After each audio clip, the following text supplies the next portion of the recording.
Ошол сыяктуу ошондой эле бул топуракка келип түшкөндөн ныңда бул деген көп бул жерде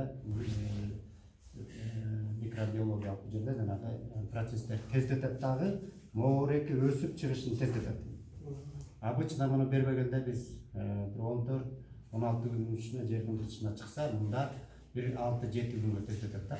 Вот ошол тездетүүнүн натыйжасында могу учтагы жанагы энелик ээрчип жүргөн споралар, кара көсө илдеттери моуреки өзөккө кирбей калат да.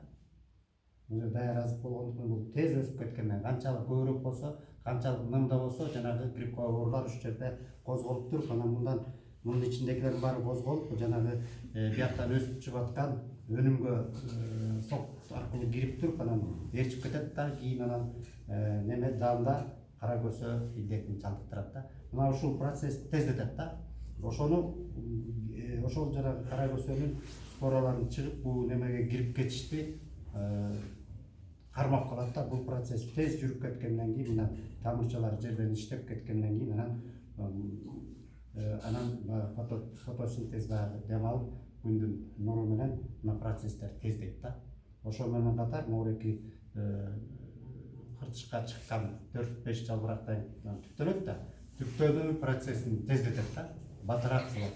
Иммунитети жогору болгондон кийин жакшы тамак жеген бала батып теричип кетет го. Мына ушул сыяктуу болуп, мунун артыкчылыгы ушул да.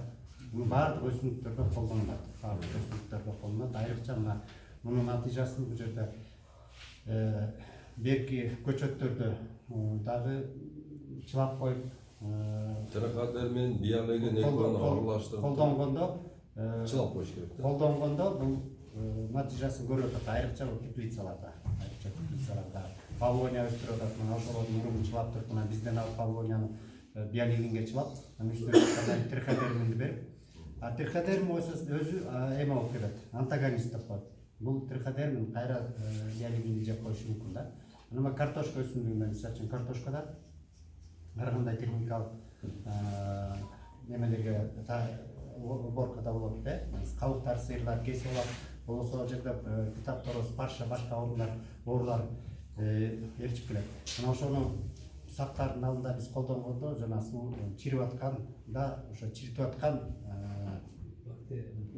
грибок бактериялар, спораларын ошо чириндин үстүндө өсөт да. Ошо өсүп, токтотуп, кургатып таштайт. Фабрика айрыкча киргизерде ошону колдонуп, мына Азамат бул боюнча жакшы билет. Ошону дыйкандарды окуткан. Айрыкча биз ошо жана картошканы өзүнүн чарбачылыгында дагы жана дыйкандарда колдонуп, мына биз практически дарханда өрөөнтөр бар, чоң картошка. Мына ошол тендерге катышып, Кочкорго бирөөнү саткан экен. Анан биз ошо триходерминди алып келип, ошону киргизердин алдында обработка кылып, складта анан сакталып, анан күз болгондо, күз болуп, анан ошол эле складдын ичинде погребтин хранилищанын ичинде калтырып кетишкен, анткени суук болуп калып, Кочкорго ташып кеткен, үшүп кетет болчу. Анан ошол эле баягы саткан ээси менен калтырып, жазга чейин калтырып койгон. Жазында келип, анан алганда бир да чирик болгон эмес да. Мына ошондон ошол кочкорлуктар көрүп, ушундун триходерминдин маанисин ушундан билип, анан ошол жердеки эле дыйкандар көрүп, азыр триходерминге тарап көбүрөөк болуп атат да. Мына триходермин артыкчылыгы бир эле мисалы ушул. Бирок триходермин баардык чирик, тамыр чирик оруктардын баарына жакшы жардам берет да. Бул биологический, бул эч кандай химикат эмес. Бул дагы биостимулятор да болуп кетет. Муну баардык учурда колдонулат. Тамыр ошол эле тиги себердин алдында чылап, анан үстүнө вегетация чыкканда, үстүнө чыкканда, олуштун алты гектар, 1 гектарга колдонулат, кеңири колдонулат жакшы. Анан кийин ошо кочкорлуктардан суроо талап болуп, анан логистика ачылат болуп калганда бизди чакырбадылар. Бизге ушул триходермин боюнча жакшы бир кеңешме үйрөтүп бергилечи, бизде колдонолу деп. Анан биз Кочкорго барып, ошол жерден бир жакшы семинарларды өчтүп бердик да. Ошол эле. Анан жана кровяная тля боюнча кошумча. Кровяная тля жана шахтарда, алманын шахтарында мынтип кызыл болуп эме болуп калат да. Айрыкча ушул март-апрель айларында билинет. Март-апрель айларында мынтип колуңардын ошол саап немелеринде, жаш немелеринде ошо тиги бутакчаларында мынтип колуңарды сырсаңар ага кан болуп калат да, кан сыяктуу кровенятляда. Мына ошол кровенятляда. Бул ошол муну жанагы химикат ала албайт экен. Ал болсо өзүнүн үстүн менен булак, муниципалитет булак, ак бер калк өзүн коргоп калат экен. Анан ошол 89-жылдары биздин ошол Ысык-Көлдө ушундай проблема болуп, ошо кровенятля басып кеткен да. Жана ошону болсо биздин ошол учурда биолаборатория 89-жылы негизделген. Ошол учурдан бери иштеп келатат. Жабылып калган жокпуз. Кудай буйруп кайра бизде ошо өкмөттүн колдоосуна келип биз кичине азыркы учурда бир керектүү тармакка айландык да. Бир учурда өзүбүз жаныбызды багып эптеп иш кылып келгенбиз. Мына ошондо Өзбекстандан ошо Апеллинус алып келген да. Апеллинус болсо ошол жанагы кровенятля жанагы биттин үстүнө өзүнүн жумурткасын таштайт, бул жерде көрсөтүп турат сөздөр. Жумурткасын өзүнүн таштайт, анан ошол жерде дагы бизде ошол жанагы жакта кыштап чыгат да. Анан натыйжасы аябай жакшы. Бизде азыр Ысык-Көлдө бул кровенятля дээрлик жок. Наоборот, Апеллинус көбүрөөк да. Биз бул жактан заготовка топтоп, анан чүйдү, анан Баткенге, мына быйыл Баткенге заявка берип атат, ушул жака жөнөтөбүз да. Бизде ошол проблема, ошол биздин жанагы Михаил Абрамович Лях түзгөн, негиздеген 89-жылы. Ошол кишилер ушу иштерди, эргектерди аткарган. Ама биологиянын дагы. Биологиянын да бизде ошо сакталып келатат. Бул Иркутск университетинен жанагы илимий микробиология институттан ошол иштелип чыкканда, бул жерде аналогы жок. Триходерм бар жерде, иштейт ал. Ал айта алам, ошондой баягы балансировка кылып берген, тигини тиги жейт болупчу. Болсо бирөөсү басымды көбүрөөк баягы катастрофага кирип кетти. Бул биологиянын ученыйлар өзүлөрү негиздеп чыгарган да. Анан ошону алып келип, ошол 89-дан чарба тарап кетчекти, жанагы неменин ордуна эгинди химикатты дарылабайлы, ошо менен биз ал кезде агрономик колдонуп калганбыз да. Анан өзү Россиянын өзүндө бул көрсө мына энелик материал жок, азыр учурда жок экен да, жок болуп кетти. Биз кармап калыптырбыз. Жана целлюлоза кагаз чыгарган фабрикаларда калдыктар калкалат го, ошол калдыктарды жоготуш үчүн биологиянын эритип тиги эменин калдыктарын иштетип келгенге ушу биологиянын таасири чоң экен. Бияка келип ушу бизден калган турбайбы, бизге ошол энелик материалдарды бергиле деп биздин биолабораторияга келиш. Азыр патенттен биз кылып калды. Анда бир нерсени кошуп туруп эле биз патент ээлик кылып, беш ушу маселелерге карап, азыр ошол ушундай терапия бар да. Кыскача ушул. Эгерде мына жерде азыр ушу биз өз департамент менен түздөн түз иштегенде ушу жана мен айткан пилоттук чарбалардан да бар. Бияка да ичине ойлордун сунуштары, өздөрү иш аткарып сөз берсек, жана сиз айтып аткан лицей боюнча да ошол лицейде мына бул кишилер фермерлер группасын окутат. Жана 9-класстан кийин 10-11 аттестат алыш керек. Дагы мындай мектепте окуп жүрө бербей аттестатты алып бир кесиптин ээси болуш үчүн булар ошо фермерлер тарап, чисто ушу фермерлерди окутуш тарапка да өтүшкөн да. Андан тышкары 2 айлыктагы кээде курстарды ача калып, акча төлөп фермерлерди окутушат. Бияктан да ушундай иштер бар. Биз да бияк чогуу иш кылалы деген иш чарабызга киргизгенбиз. Анан экөө оюңуздарды да бизде уксак. Байке, сиз өзүңүз да бир айтып койсоңуз. Органикага биз өзүбүз киришибиз керек. Бул бак негизи көп жылдык өсүмдүк да. Химикатты мына азаматтар баарыбыз эле билебиз. Картошкага, помидорго, бадыранга пайдаланганыбызда результатын алабыз анданчы. А бактан бул химикаттын результатын алыш кыйын. Органикалыкын жакшыраак алабыз андан. Себеби деген химикатты көп жылдык өсүмдүккө бергенибизде улам жылдан жылга көбүрөөк талап кылып калат ал өсүмдүкчү. мисалы эле бир 50 грамм быйыл бере турган болсок көп жылдык өсүмдүккө, андан кийинки жылы ошону эле көнүп, андан көбүрөөк талап кылып отурат да, көбүрөөк бербесек ал результат бербейт. Химкатка наркоман болуп калат экен да. Анан ошол сыяктуу болот да. А биз органикага башынан көндүрсөк, отургузган көчөттөрүбүздү бирөөчө эле мына өзүбүзгө да далил болуп эле атпайбы? Эне атабыздын 70-80 жыл мурунку отургузган көчөттөрү мына бүгүнкү күнгө чейин жакшынакай мөмөсүн берип турат. Эч кандай химикаты жок эле. Анан муну улам эме кылбай, бул органиканы колдойм дегеним да. Анан жаңы сортторду алып келип атыптыр, аны жеткизган калдык. Улам жаңыртып сорттор келгени жакшырак болот атпайбы? Мына өрүктөн лимонка келди эле, мурунку биздин никитский сортубуздан лимонка өтүп барат. Андан кийин дагы келген сорт дагы өтүшү мүмкүн да. Аларды да көрүшүбүз керек. Базарга кеткени, сок чыкканы, ошонун результатын байкашыбыз керек да. Рахмат агай. Саламатсыздарбы? Мен Көкөнбайдағы училищенин жетекчисимин. Мына жаңы эле биздин болобуз аксакалда жакшы айтып атат, заманга жараша кесиптин, окуунун талаптарын өзгөртүш керек деп. Туура бул мамлекеттик саясат, биз мамлекеттик орган катары мамлекетке баш ийип программасын аткарабыз. Ошондой болсо дагы көйгөйлүү маселе мына органикалык деген нерсе бул азыркы кездеги эң талапка курч болгон көйгөйлүү болуп атат.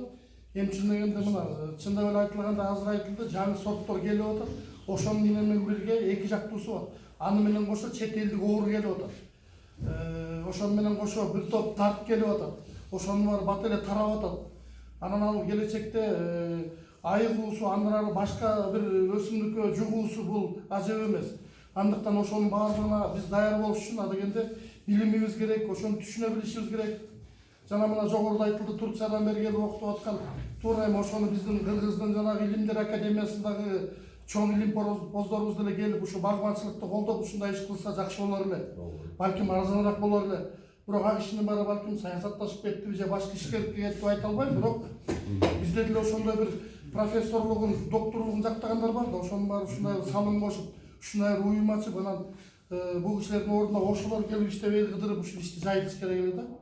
Эми үчүн дегенде Кыргызстан айыл чарбалуу, ошонун ичинен туризм багытында өнүгүү болуп атат. Анан ошонун баары келип биздин жанагы түшүмдөрүбүздү же суктанып атышпайбы? Канчалык деңгээлде таза алым өрүп бар экендиги, канчалык деңгээлде таза эт бар экендиги. Эми ошону сактап калыш азыркы күндө чоң проблема болуп маселе. Кытайдан келген дарттын баары, химикаттын баары ошонун баарын бузат. Бул чындык маселе. Жанагы эле малды дарылап атканыбыз, жанагы эле керек болсо которго каршы сайып аткан оору ошонун этине да зыян кетип атышы мүмкүн. Мен ушул шек санайм да, бул экөө жеке пикирим. Специалист эмесмин, бирок ошону биз нукура бир азыркыдай органикалык нерсе менен айыктырып ошону дары жыгып калсак, ана деле бир келечектүү биздин малдын этинин асылдуулугунун, баалуулугунун чоң болушу да. Анан мунун баардыгы келечектүү болуп атат. Анан мен ойлойм, буну уюштурган сиздерге рахмат, ушул окууну. Ушуну мамлекет биз уюштурушубуз керек, бирок бизге андай чоң мугалимибиз жок болуп, тетиги академиядан келген эмебиз жок болуп атпайбы? Буну бара-бара жетишет мамлекет оңолоп коюш керек, себеби бизде дагы билимдүү жаштарыбыз өсүп жатат.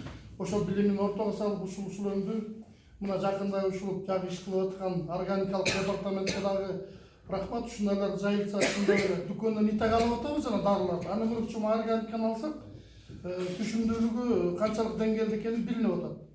Мына эртеңки күнү быйыл карточкабыз өтпөй атат, бара-бара лицензия алыш үчүн, то есть жанагы эмени бериш үчүн аны текшерет да, аппарат бателөнүгө келет. Ал текшерсе, анын составында канча нитрат бар экени чыгып, баасы түшүп калат. А биздики эгерде ошонун баары таза чыкса, баасы наоборот өсөт. Ошого кызыгып, ошого керек болсо жанагы пансионаттар кызыга баштайт. Себеби аякка барганда жеп аткан карточкасын балким документ сураган учурда келиши мүмкүн. Кандай заттан тамак ичип атабыз биз деп дегенде. Ошондуктан урматтуу биздин райондун дыйкандары, мен өзүм деле дыйканмын, келечекте ошол өзүбүздүн продукцияны жакшы деңгээлге жеткирип, ошо менен үй бүлөлүк бюджетибизди бир жакшы соода кылып, өзүбүздүн турмушубузду оңоп дегендей Анан өзүбүздүн келечек бала бакыра жергежек бир таза кандуу болуп өсүп өнсө баарыбыздын келечегибиз ошол да. Анан рахмат сиздерге. Анан биз дагы мына буюрса ошол органика боюнча чоң иштерди кылып атабыз. Жашына карабай туруп кыска мөөнөттүк окууларды уюштурабыз. Ушу училищенин базасында.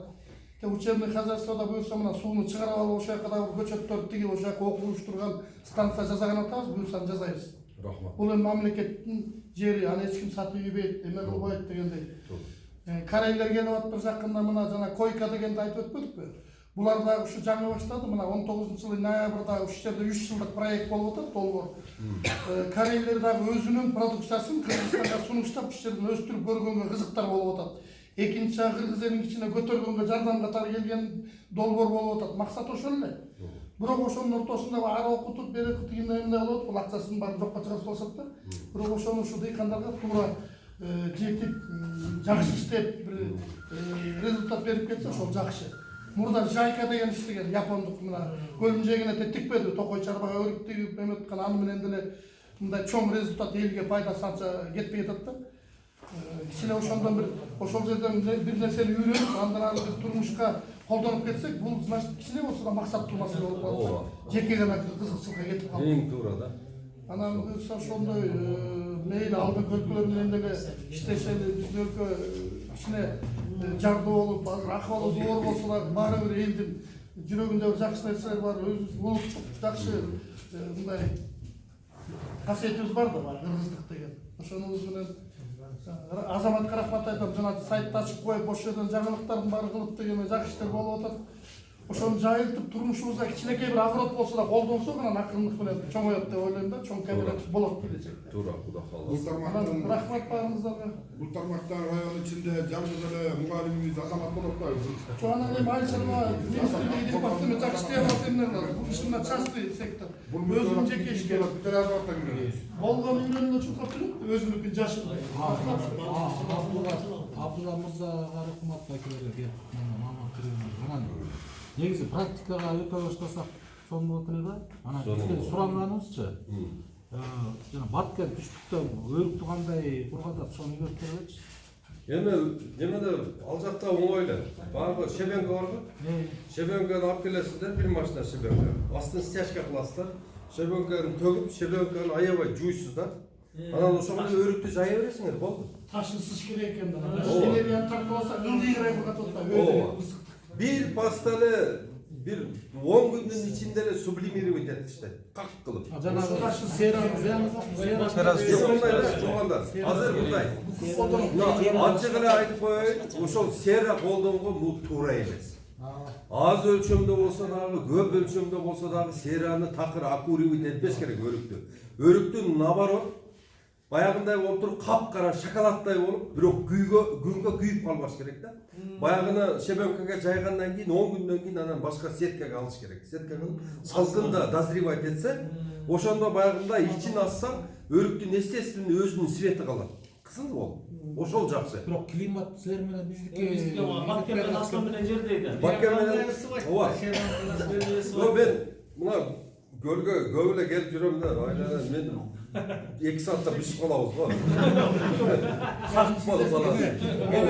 Биз деген эме таксыр 1-августта деген кызыл өрүк майрам өткөрөбүз Бөлжек пляжда. Келип көрсөтүп бербейсизби анда? Мейли колдон келишинче ояктан специалисттерди алып келип көрсөтүп берем. Анан кийин немени көрсөңүздөр, ошол жерде YouTube Абдулла Такшиев иштеп өзүм Айыл Чарба каналын ачканмын. Ошол жерге мына сабактардын баардыгын жүктөп атабыз да. Ошол жерде көрсөңүздөр, баягындай нехитрый эме менен да. Ошолорду көрсөтүп Бир эме бар да, сушилка бар. Ошону жасап койсоңуздар, жамгыр жааса дагы таасир бербейт. эме мындай Анан күндүн энергиясы менен неме болот. Анан кийин кичине баягы немеге кошсо дагы болот берке. 220 вольтка дагы кошсо болот, сону кургайт. Баягында 15 күндө кургата турганда 6 күндө 5 күндө кургап берет экен да. Сонун экен. Эми адан сырткары дагы мына таластык Бактыбек деген бала бар. Ошол Бактыбек бала фреоновый сушка жасап атат да. Анан ол болсо электроэнергияны берки баягы мындай неме деп коет баягы. Спиральный эмеге караганда 3 эсе төмөн неме кылат, кетирет экен да. Аябай жакшы экен эми. 20 тонналык контейнерге жасап берип атат экен, где-то бир 10 000 долларга түшүп атат экен. Бирок күнүгө 8-9 тонна как чыгарып берет экен.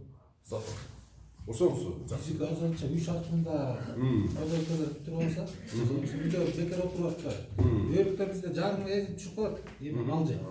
туура. Ошону андан көрө как кылган Анан кийин как, анан кийин өзүңөр билесиздер, биздин өрүктөн, алмадан, эмеде соктор 30 сомдон ашпайт да, сыга турган болсо. Анан Россиядан очойтуп алып келип 110 сомдон алып ичип атабыз. Аны каяктан кандай жасайт билесиздерби? Обыкновенный тыква бар го. Ашкабакты майдалайт дагы. Анан ошонун жидкисин алып туруп эле ошого анан кийин өрүктүн эмесин кошот. Баягы аромат кошот, анан кийин боёгун кошуп туруп эле ошодон даярдалып коет. Бардыгыныкы бирдей эмеде. Анан ошону алып келип бизге оптом тапшырганда 90 рубльден берет экен. 90 сомдон. Анан булар 100 сомдон, 110 сомдон сатат. Элестетсеңер биздики 30 сомго түшүп атса. Анан кийин аны мал жеп кетип атса аны. Түркөйлүк да бул сөз.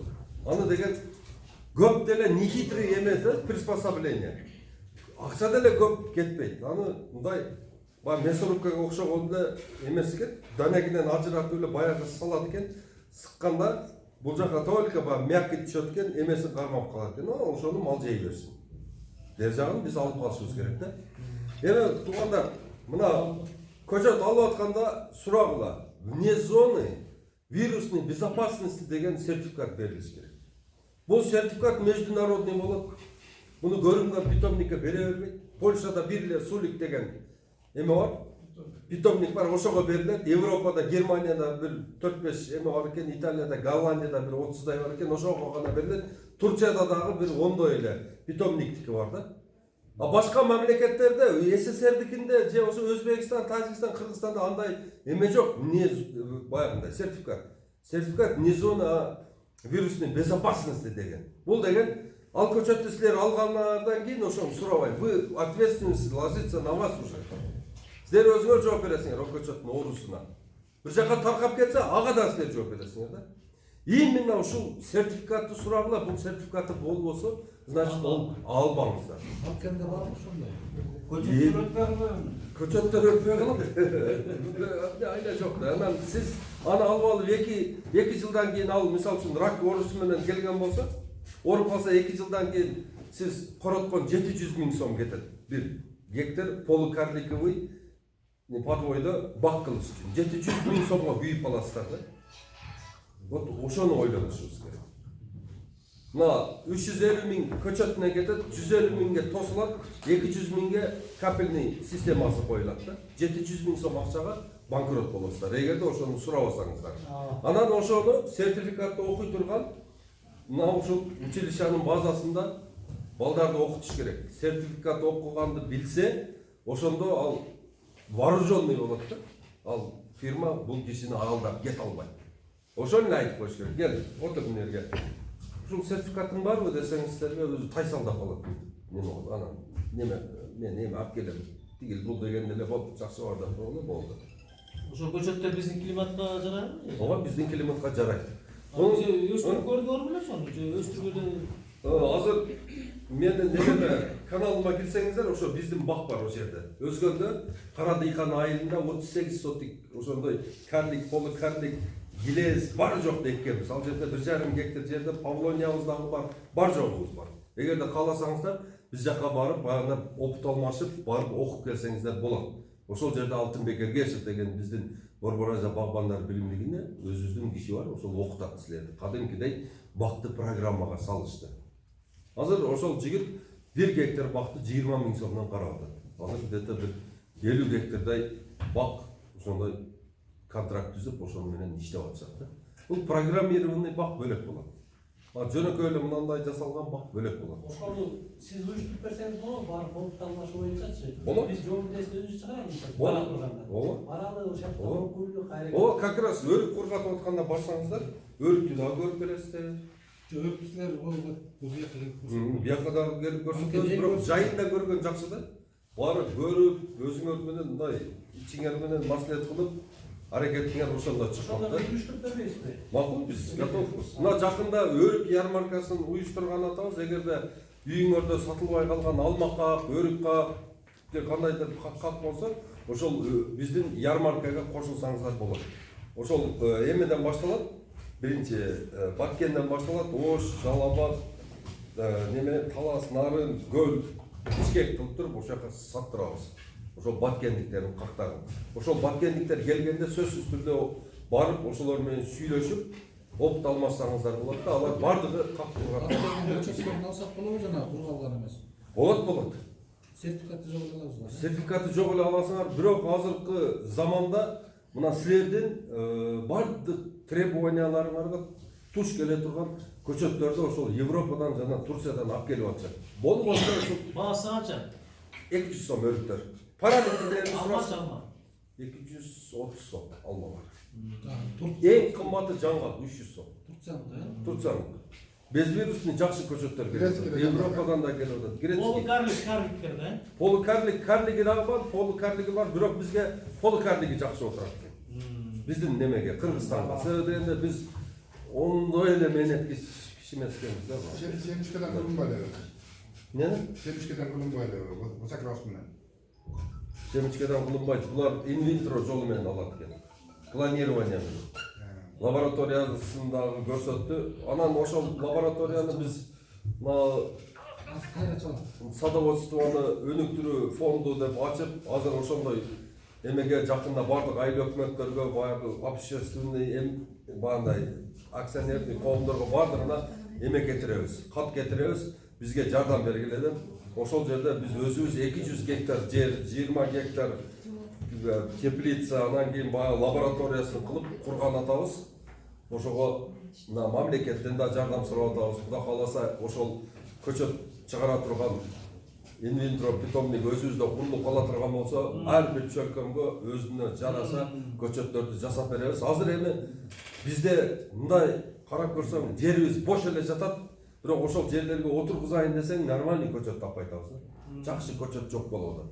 Жакшы көчөт качан болот? Жакшы көчөттү мына өзүң чыгарганда анан болот экен.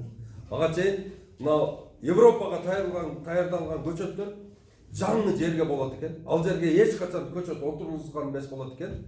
Жаңы жерге даярдалат экен дагы, ошону алып туруп, экинчи жылы тиякка бергенден кийин анан ал жерге бир 20 жылдай көчөт отургузбайт экен.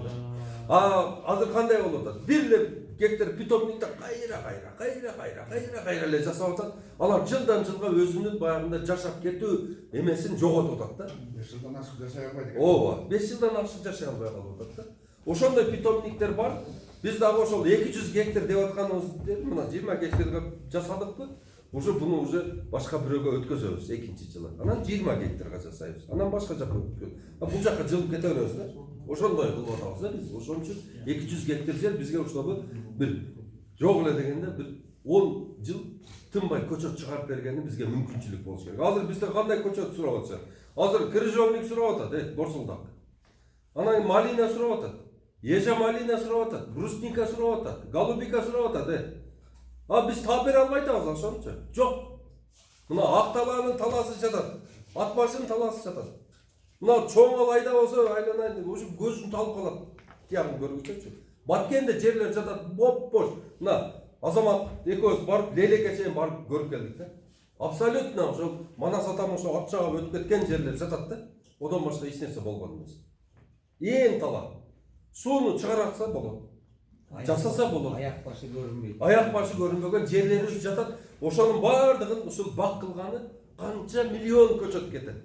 Анын баардыгын Европадан же демеден Турциядан сатып ала турган болсок бизе кепинибиз жеп албайбызбы? Ошон үчүн өзүбүз жасашыбыз керек бул.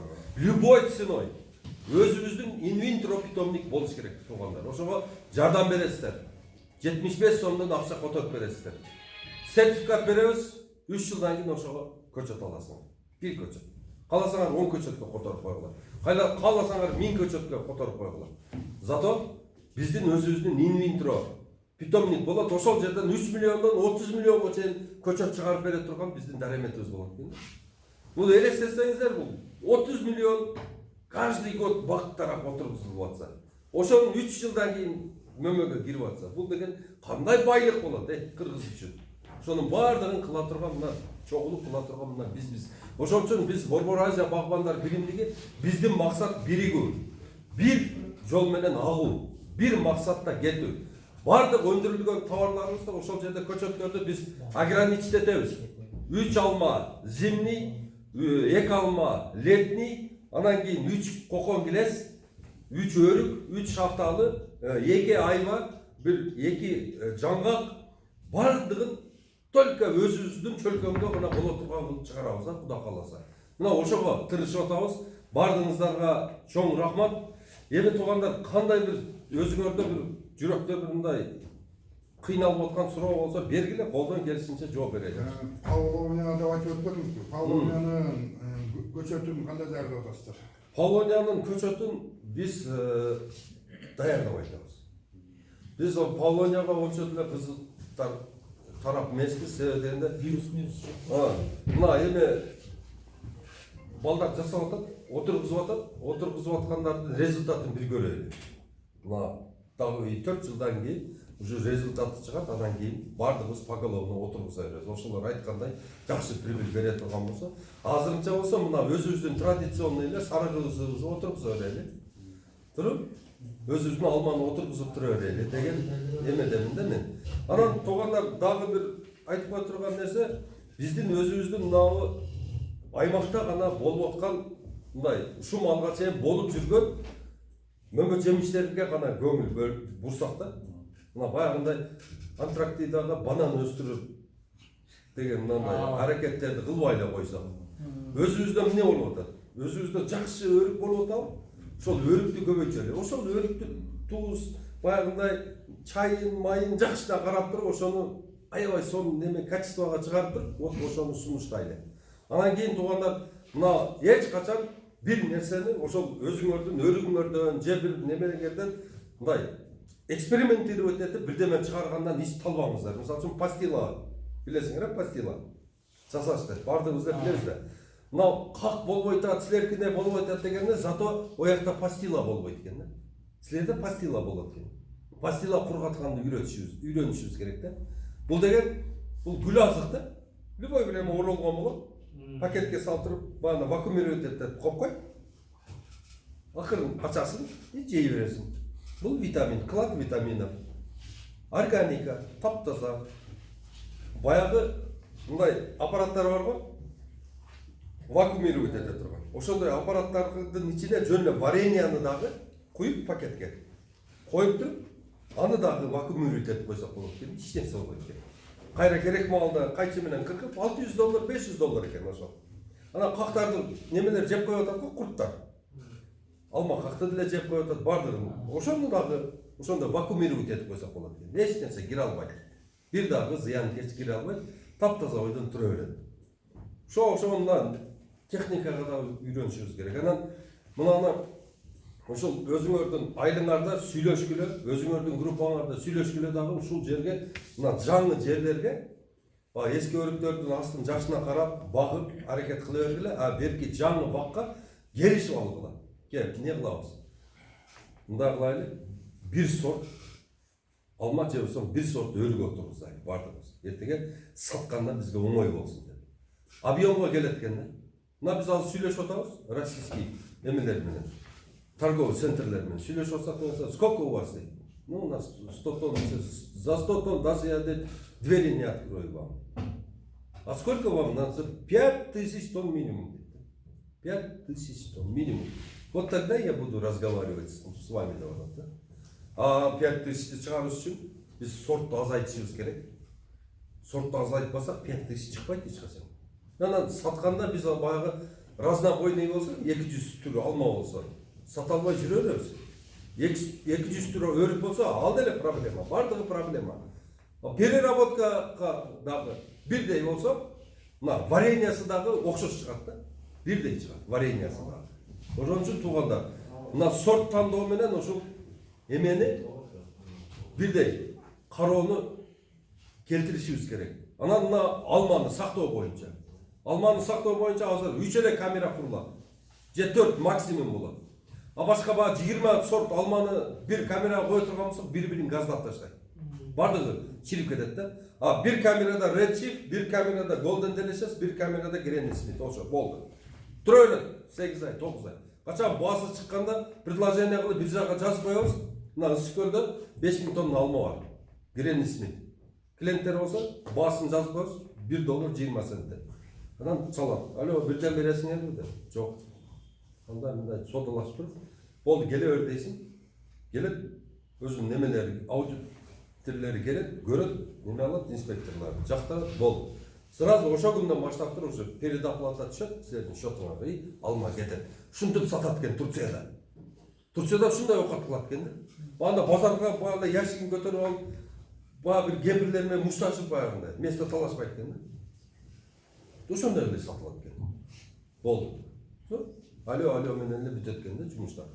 Ошого туугандар, ушул жолго өтүшүбүз керек да. Ушул жолго өткөнүбүздө анан кийин бизде өнүгүү болот.